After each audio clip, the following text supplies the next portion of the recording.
တရ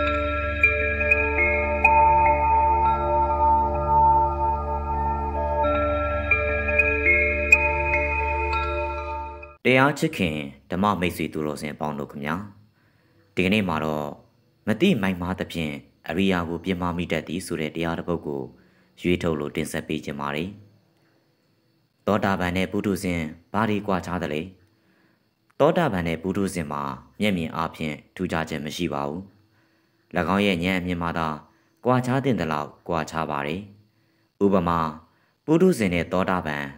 ဝိပဿနာတရားကိုအားထုတ်ပြီးနိဗ္ဗိန္ဒဉာဏ်ဝင်နေလင်ထိုဉာဏ်ဝင်နေကြိုက်မှာပဲနှစ်ဦးစလုံးပင်လောကကြီးကိုညီးငွေလျက်စီးပွားရေးကြီးပွားရေးတို့ကိုဂယုမဆိုင်လို့တော့ပဲနဲ့လောကီစည်းစိမ်ကိုမခုံမင်မနစ်သက်ဝေရေးစားရေးမှလည်းတော်သလိုရောသလိုဖြစ်သလိုလောက်သာနေတတ်ကြပါတယ်ဝိပဿနာကိုအာမထုတ်ပဲနေတာကြာလာတဲ့အခါမှာလောကကြီးကိုညီးငွေခြင်းများလျော့ပါပြီးစီးပွားရေးကြီးပွားရေးတွေမှာငကိုကဝါဒနာအတိုင်းသာနေတတ်ကြပါတယ်မြတ်စွာဘုရားရှင်လက်ထက်တော်အခါကတာဝတိပြည်မှာလူဦးရေ9ကလေးကျော်ရှိတဲ့အနက်မှာ9ကလေးမှာသောတာပန်တဂရကံအနာကံအရိယာများဖြစ်ကြပါတယ်သူတို့ဟာပုထုဇဉ်များကဲ့သို့ပင်တမအာဇီဝအသက်မွေးဝမ်းကြောင်းလောက်ကင်စားတောက်၍နေကြပါတယ်သောတာပန်မှာအနုတ္တယကိလေသာ9ပါးရှိတဲ့အနက်ဒိဋ္ဌာနုတ္တယနဲ့ဝိစီကိစ္စနုတ္တယတို့သာပယ်နိုင်ပါသေးတယ်ကာမရာဂနုတ္တယနဲ့ပဋိက္ခာနုနုတ္တယမှာနည်းနည်းလေးမျှမပယ်နိုင်သေးပါဘူးတို့အတွက်ကြောင့်9နှစ်အရွယ်ကလေးကသောတာပန်ဖြစ်တဲ့ဝိတာခါမှာ16နှစ်အရွယ်မှာအိမ်အောင်ကြပြီးသမီး20မြေး400မြစ်8000ရအောင်ကာမဂုဏ်စည်းစိမ်ကိုပျော်ပျော်ကြီးခံစားစံစားပါတယ်အဖိုးတသိန်းတန်မဲလင်္ကာတစားကိုအိမ်အောင်ကြပြီးတာတောင်မှဝစ်စင်ပါသေးတယ်၎င်းရဲ့မြေးတယောက်သေးတဲ့အခါမှာလဲပရိဒေဝမီးတောက်ပြီးလူးလိမ်ငိုရပါသေးတယ်နောက်ထပ်မြေးကလေးပေါင်း9ကလေးလောက်ရလင်တောင်မှလိုချင်ပါသေးတယ်လို့မြတ်စွာဘုရားအားလျှောက်ထားခဲ့ပါတယ်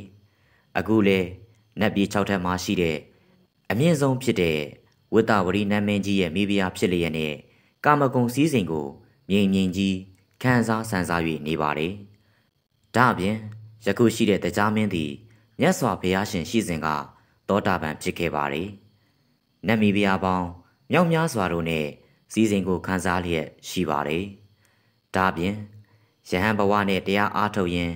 ပြန်လွန်တော်မူပြီးနတ်ပြည်ကိုတရားအားထုတ်လျက်ရောက်သွားတဲ့တမနာနတ်သားဟာတရားအားထုတ်နေစဉ်မှာပဲနတ်သမီးတွေကိုဆက်ဆုပ်ရွံရှာတဲ့အတွက်မြတ်စွာဘုရားထံရောက်သွားပြီးတရားနာရတဲ့အတွက်နတ်သားရောနတ်သမီးတွေပါသောတာပန်ဖြစ်ပြီးယခုအခါ၌မူတရားအားထုတ်နေတော့ကနတ်သမီးတွေကိုဆက်ဆုပ်ရွံရှာပွဲလို့ထင်နေတဲ့တမနာနတ်သားဟာထိုနတ်သမီးတွေနဲ့ပဲပျော်ပျော်ကြီးစံစား၍နေပါတယ်မဟာနန်မင်းဟာတဂရကံအဖြစ်နဲ့ပဲဒီနန်စည်းစိမ်ကိုမလွတ်ဖဲနဲ့တိုင်းပြည်ကိုအုပ်ချုပ်ရှင်ဘရင်လုပ်၍နေပါတယ်ရှင်ဘရင်လုပ်ရင်းနဲ့တိုင်းငံလှည့်လေတဲ့အခါအနုတ္တယကိလေသာတွေကထကြွတောင်းကျမ်းလာတာကြောင့်မြတ်စွာဘုရားထံသွားပြီးဘုရားတပည့်တော်မှာတဂရကံဖြစ်ပါလျက်ကိလေသာများထကြွတောင်းကျမ်း၍လာပါသည်ဘုရားဤသို့သောကိလေသာများထကြွတောင်းကျမ်းနေစဉ်တည်သွားမည်ဆိုလျှင်တပည့်တော်ရဲ့လာရဂတိမှာမြည်သို့ဖြစ်ပါမည်နီဘုရားလို့လျှောက်ထားခဲ့ပါတယ်ထိုအခါမြတ်စွာဘုရားကဥပမာပြပြီးမိန့်တော်မူလိုက်သည်မှာအရှိဘက်သို့ကမ်း၍နေတဲ့တစ်ပင်ကိုခုတ်လဲလျင်အရှိဘက်ကိုသာလဲမည်ဖြစ်တယ်လို့တင်မဟာနန်မင်းကြီးသည်လည်းအရိယာဖြစ်တာကြောင့်ကောင်းရာသူဂတိဘုံကိုသာလာရမည်ဆိုတာစိတ်ချပါလို့ဖြေကြားခဲ့ပါတယ်ဒါပြင်သုတ္တရဏမင်းကြီးသည်အနာဂံဖြစ်ပါလျက်နဲ့ပဲတိုင်းပြည်အုပ်ချုပ်ပြီးမင်းလုပ်၍နေပါတယ်မင်းလုံနေရင်နန်းတော်ပေါ်မှာပဲအရဟတဖို့ရပြီးပြိဋိနိဗ္ဗာန်ဆံပါတယ်အဲ့ဒီနောက်မှာတော့ဝိတာခဆိုတဲ့တထေးကြီးဟာအနာဂံဖြစ်လျက်နဲ့ပဲတထေးဘဝကိုမစွန့်သေးပဲနေပါတယ်သူ့ရဲ့မိန်းမဖြစ်တဲ့ဓမ္မဒိဏမှာယဟန္တာဖြစ်ပြီးမြတ်စွာဘုရားဤဣတရယဓမ္မဂတိကဘိက္ခုနီမှာဖြစ်ပါတယ်ဓမ္မဒိဏယဟန္တာမှာသည်သူ့ရဲ့လင်းယောက်ျားတော်ခဲ့ဘူးတဲ့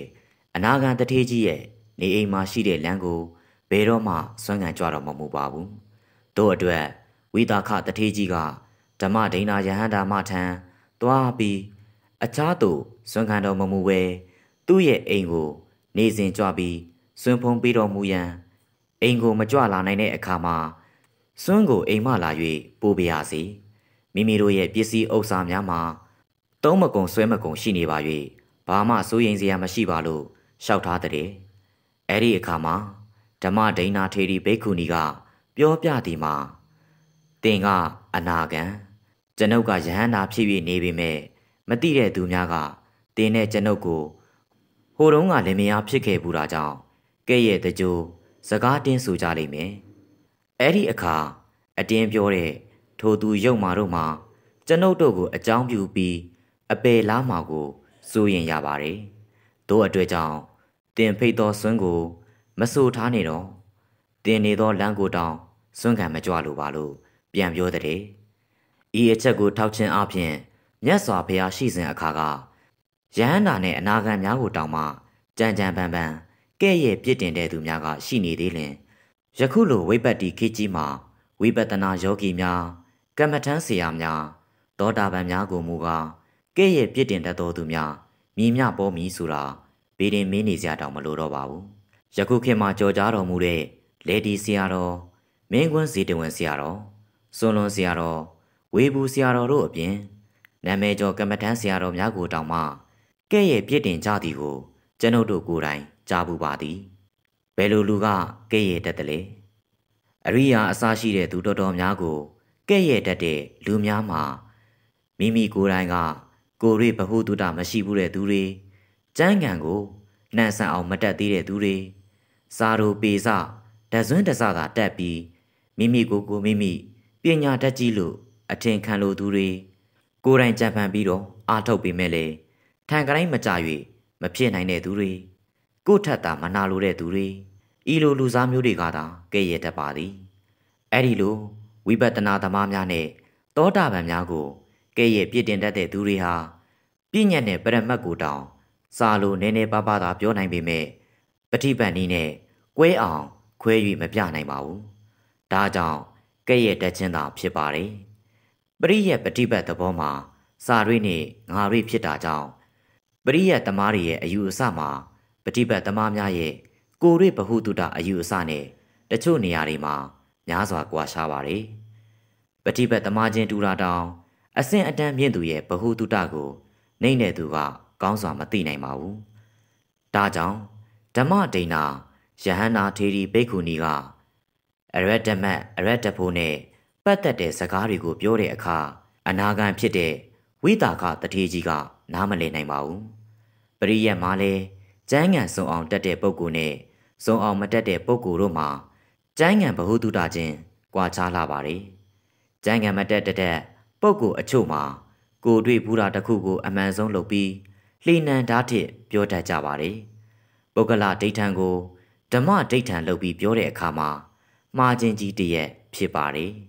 ဥပမာဆိုရရင်ယဟန္တာကဲ့သို့အနေအထိုင်လွန်စွာတိမ်မွေ့တဲ့ပစ္စည်းဥစ္စာတို့ကိုရက်ရက်ရော်ရော်လှူတတ်တဲ့တီးခံခြင်းနဲ့ပြည့်စုံတဲ့သောတာပန်တယောက်အကြောင်းကိုသင်အံနာရဘူးတာနဲ့သောတာပန်မှန်သမျှကိုဒီလိုရက်ရောစွာလှူတတ်တဲ့သဘောမျိုးကြီးရှိတာပဲလို့ပုဂ္ဂလဒိဋ္ဌံကိုဓမ္မဒိဋ္ဌံအနေနဲ့ယူထားရင်အလွန်တရာမှမှားယွင်းမှုကြီးဖြစ်နေပါတယ်အရိယာတိုင်းရက်ရောစွာလှူတတ်သည်မဟုတ်ပါရှေးတုန်းကယဟန္တာထေရီမတစ်ပါးမှာသင်္ကန်း၅တဲ့ရှိပြီးယဟန်တစ်ပါးကတထဲစွန့်ပါလို့အလူခံတဲ့ယဟန္တာထေရီမကပြန်ပြောသည်မှာတင်တို့ယဟန်ယောက်ျားတွေမှာလူမဲ့သူပေါ်ပါတယ်ကျွန်ုပ်တို့ဘိက္ခုနီမများမှာတော့လူကျင်သူတွေကနေပါလှပါတယ်ကျွန်ုပ်မှာသင်္ကန်း၅တဲ့ပဲရှိပါတယ်မလူနိုင်ပါလို့ပြန်ပြောတဲ့ဤဝိတ္ထုကိုထောက်ခြင်းအပြင်သောတာပန်မှန်လင်အလူခံအလိုရှိသလောက်လူသည်ဟုထောက်ခြင်းဟာမှန်ပါအောင်မည်လောအဲ့ဒီအယူအဆမှာကျမ်းဂန်ဆောင်အောင်မတတ်တဲ့ပုဂ္ဂိုလ်ရဲ့အယူအဆမျိုးဖြစ်ပါတယ်ကျမ်းဂန်ဆောင်အောင်တတ်တယ်ဆိုတာတင်ရိုးပေါအောင်တင်ဘူးယုံနဲ့တတ်သည်မမီပါဘူးပိဋကတ်၃ပုံနဲ့တကွနိကေ9ရက်ကိုကြည်အောင်တက်ပြီးအတိတ်ပဲအချက်နဲ့နဲကိုကွက်ကွက်ကွင်းကွင်းသိပြီးစာချပုဂ္ဂိုလ်လှုပ်ဖူးတဲ့ပုဂ္ဂိုလ်များမှာသာကောင်းကောင်းကြီးတက်တယ်လို့ ဆိုရပါမယ်ပฏิပတ်မှာလည်းပฏิတံပိတာပတ္တယဟန္တာဖြစ်မှကောင်းကောင်းကြီးတက်မြောက်ပါတယ်အရိယာတိုင်းလည်းပရိယတ်ကိုမတက်ပါဘူးပရိယတ်တက်တိုင်းလည်းပฏิပတ်ကိုနားမလည်ပါဘူးတို့အတွက်ပฏิပတ်ကိုကိုယ်တိုင်အားထုတ်ပြီးကိုယ်တိုင်သိပြီးကိုယ်တိုင်မရောက်ဖူးသေးတဲ့အဆင့်အတန်းရှိတဲ့အရိယာအစရှိတဲ့သူတော်ကောင်းတွေရဲ့အပြုအမူအနေထိုင်ကိုကြည့်ပြီးကဲ့ရဲ့ပြစ်တင်တတ်တဲ့အလေးအထားကိုမြည်သူမဆိုတတိကြီးစွာနဲ့ရှောင်ကျဉ်အပ်ပေသည်ယခုတင်ဆက်ပေးခဲ့တဲ့တရားကိုတော့ဝိပဿနာပါရဂူကျမ်းမှာကောက်နှုတ်ဖော်ပြထားခြင်းဖြစ်ပါတယ်ရေးသားသူကတော့တစ္ဆာနီပဲဖြစ်ပါတယ်ခင်ဗျာ